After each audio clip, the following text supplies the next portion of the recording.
Hey there, Grumpy Old Fart here. I'm doing a Recon the Role-Playing Game advice video. This is a direct response to a question that a viewer asked. So I'm going to try to answer his question.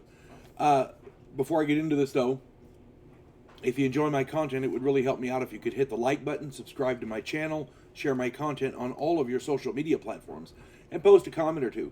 Remember, I welcome your comments, even if you disagree with me. And check me out over on Rumble for my political commentary and weekly current events. If you enjoy a good book, check out my author page on Amazon.com. My pen name is H.L. Anderson. You can find all of my books there, including the tabletop role-playing game Outlaw Trails. It's pictured here.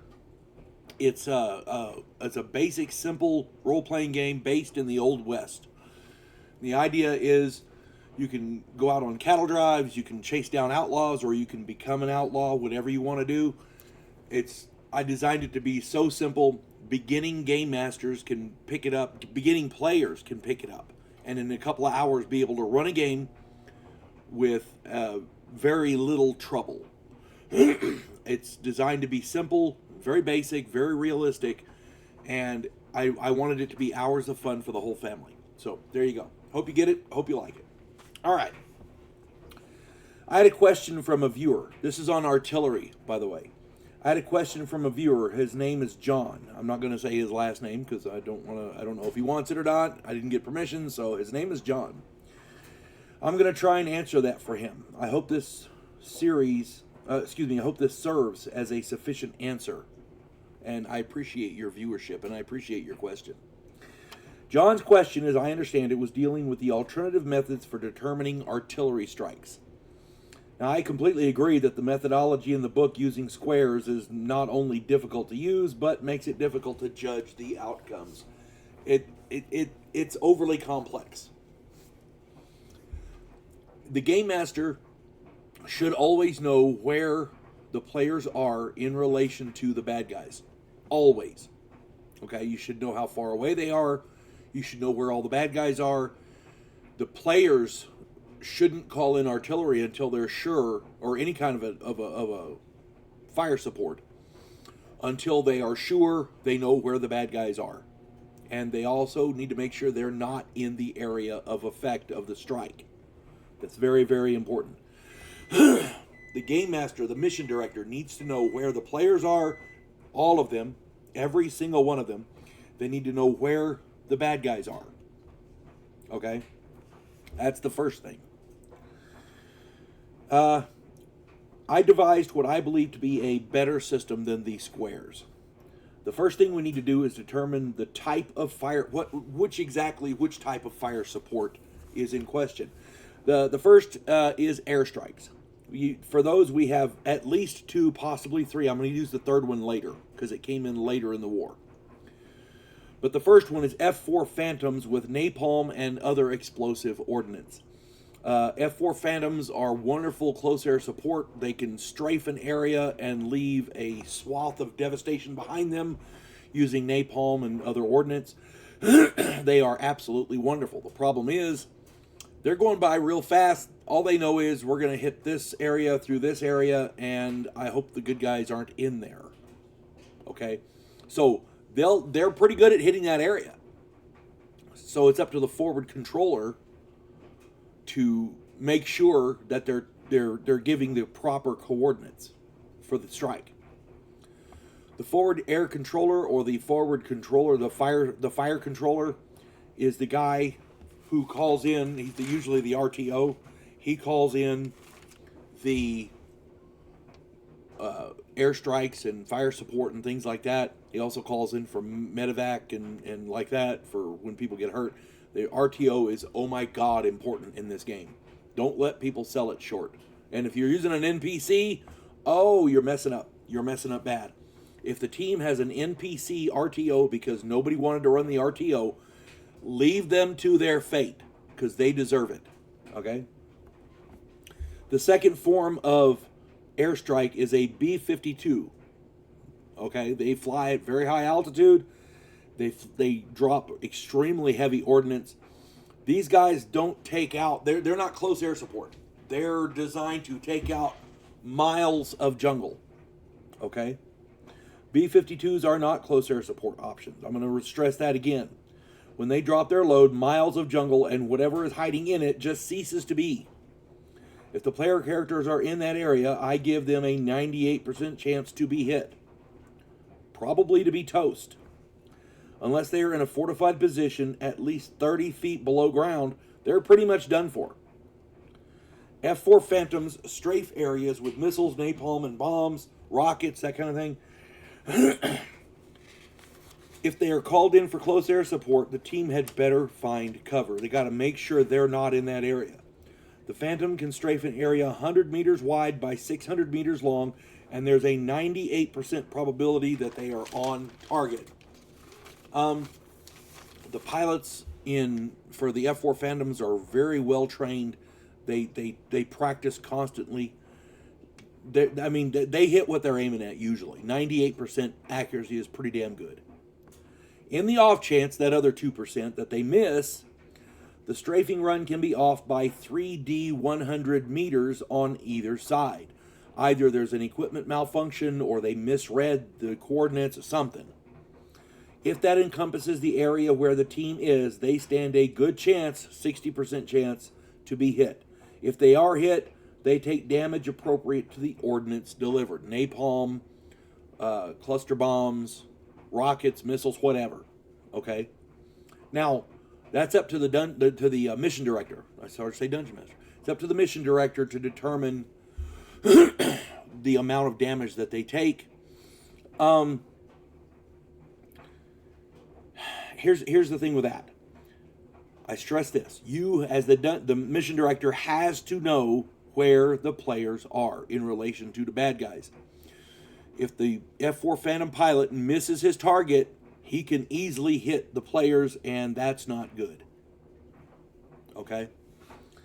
You got to figure out how far off he was and which side he was. If he's aiming for the center area and he misses, he's either hitting right or left, and he's missing it by 3D 100 meters. He could go between 3 and 300 meters off target.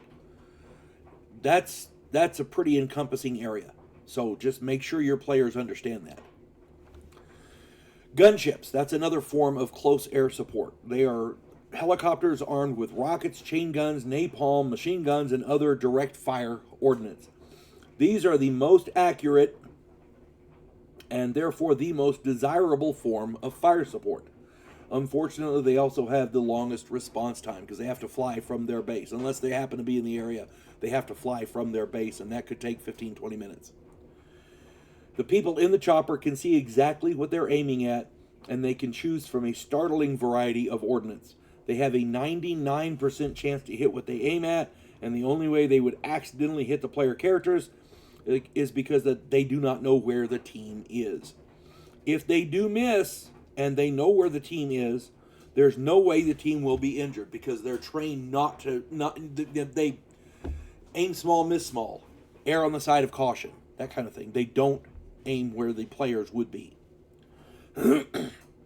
However, if they miss and they do not know where the team is, it's up to the mission director to determine the chances that the team got hit by accident.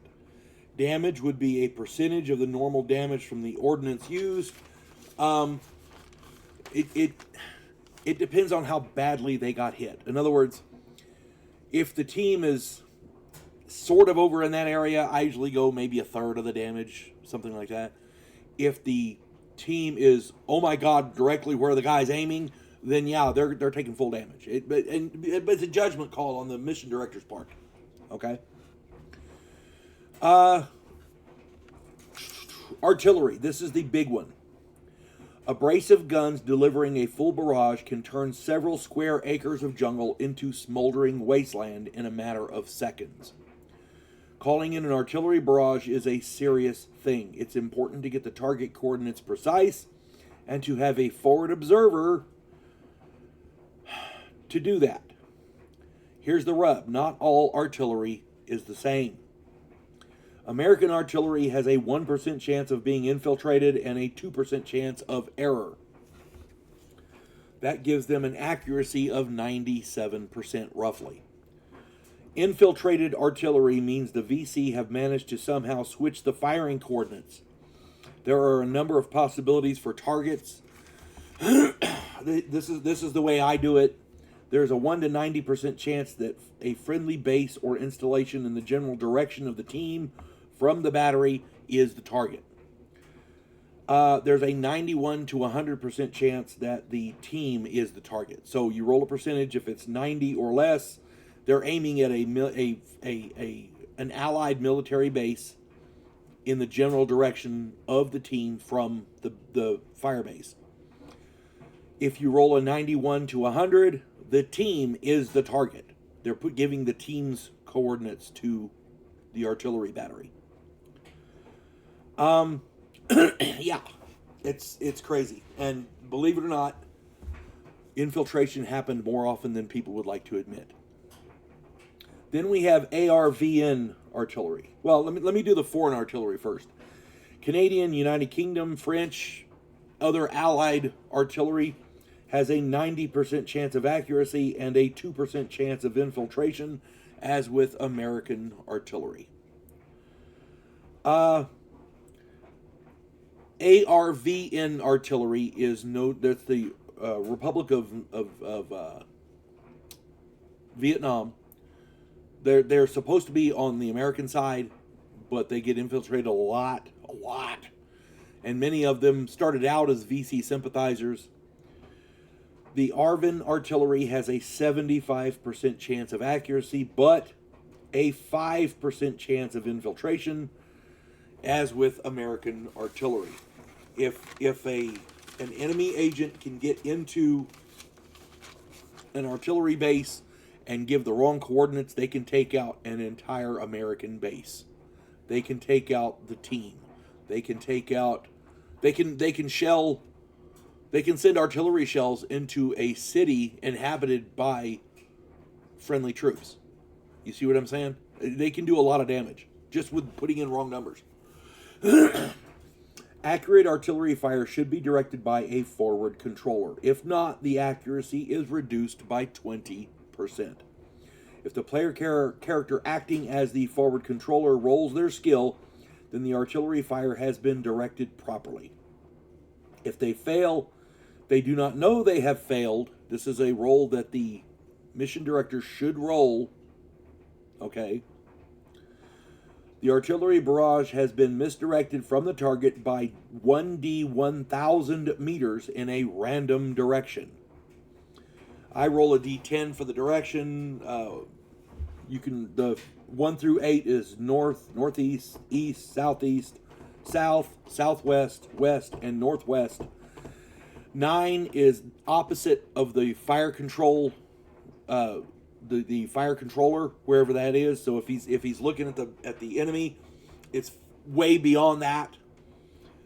If he's looking at the enemy and you roll a 10 on that, it's toward the player character who's directing the fire. Okay? I mean, we're talking directly towards them. This is for artillery, not mortars. Mortars are a whole different critter. Okay? Mortars are more of a short range thing in Vietnam. They weren't generally used as artillery because you could carry a mortar into the field. A mortarman can set up and fire his mortar in the field. So I don't generally use this system for mortars. Okay? A mortarman can actually see what he's aiming at generally. The mission director must know the precise location of all team members so that the chart can be used properly. The area of effect would be 16,000 square meters. That's a 2 by 2 acre area centered on the point of impact. So let's say the mission director, the fire controller, fails his role. He says, I'm going to direct artillery to this point over here. Okay, great. The mission director rolls his forward controller skill. If he makes it, no problem, boom, the bad guys are done. If he fails it, he does not tell, no matter what the result is, he does not tell the player. Okay? because the player doesn't know if he's successful or not until the shells start coming in. That's the sad part. Now, if he fails, the mission director rolls a d10. Say he gets a 9. So basically, this guy called in artillery on a section of jungle way beyond the bad guys. If he rolls a 10, he calls in artillery 1d 1,000 meters from the bad guys towards the team. If that bypasses the team, excellent. If it lands on the team, oops. If he rolls a 6, it's I did this. 1 is north, 2 is northeast, 3 is east, 4 is southeast, 5 is south, 6 is southwest, 7 is west, and 8 is northwest. So if he rolls a 6, it's the artillery's coming down 1d 1,000 meters. If he rolls a 6, it's southwest of the bad guys. Where whatever's there is toast. Okay? This is not for the faint of heart. Calling in artillery is a big deal. It's a huge responsibility for the players. People who call in artillery willy-nilly and don't worry about the consequences. Yeah, if you hit a friendly village with artillery, that's a court-martial. You're going to jail, buddy. It's that simple. If you can prove it's an accident, that's one thing, because accidents happen in warfare. But yeah, that proving it was an accident is the hard part. And by the way, one of those if an artillery unit is infiltrated in the 1 to 90% friendly base or installation, yeah, that could be a friendly village to the allies, to the Americans, and because the idea there is to turn the locals against the Americans. That's, yeah, hearts and minds, buddy, hearts and minds. The mission director must know the precise location of all team members. They have to know all the villages in the area. They have to know all of the friendlies in the area. I mean, you got to know. As a mission director, that's your job, okay? If ain't nobody in the area but the team and the bad guys, then you're okay. You know, if you miss and you don't hit the team, you're okay. But if you're in an area where there's multiple villages, yeah, calling in artillery is tough. I mean, that's very risky. Any player characters caught in the area of effect, the 2x2 acre area of an artillery barrage, will take 3d 100 damage. If they are in a hardened position or deep underground, that damage is reduced by half. Okay? That's the way I do it. For a while there, the team I was running a game, and the team did not have an RTO. He was an NPC, and I allowed them to choose the skills that this guy had, and I rolled for the percentages. Turns out this guy was barely qualified as a forward controller. The team was afraid to call in artillery, and rightly so. Just saying. You always want a player to be the forward controller. That's all I'm saying. Even if he's not the RTO, there are ways to take the forward controller skill. So, you know. All right. Finally, this is a weapon system that came in later in the war. It's called Puff the Magic Dragon. It is an AC-47 Spooky. This is a modified C-47 cargo plane outfitted with miniguns and other ordnance along the fuselage. This plane can circle an area and maintain a withering barrage of fire, 18,000 rounds per minute on a 50 by 50 foot area. It is devastating. All right? This is the thing you call in when your base is about to be overrun and you need to eliminate everything in that field over there. Because this thing can circle and direct fire in that field for a sustained period of time. The bad guys will not want to be in that field. I guarantee it. Okay?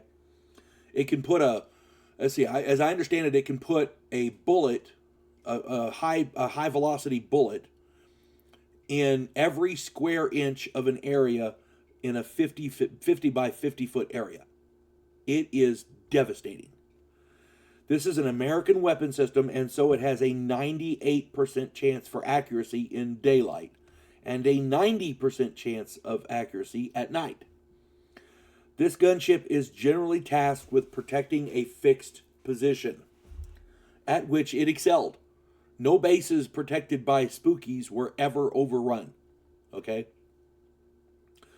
They are not usually called upon to defend units in the field. So this is where they're back at the base about to be overrun. You can call in a spooky. Okay? Should a player character be in the area where the gunship strikes, they will take 5d 100 damage from these high-velocity, armor-piercing, and white phosphorus rounds. Yeah, it's absolutely... If you see a spooky coming and you happen to be standing where the bad guys are, fucking run. Just run. Getting into a hole in the ground may not work. Unless you can find a tunnel system to get into, that's your only chance. If there's a tunnel system and you can get into it, great. But otherwise, just run. Get out of that area. That is your only chance. And don't run the direction of the bad guys, because that's who they're aiming at.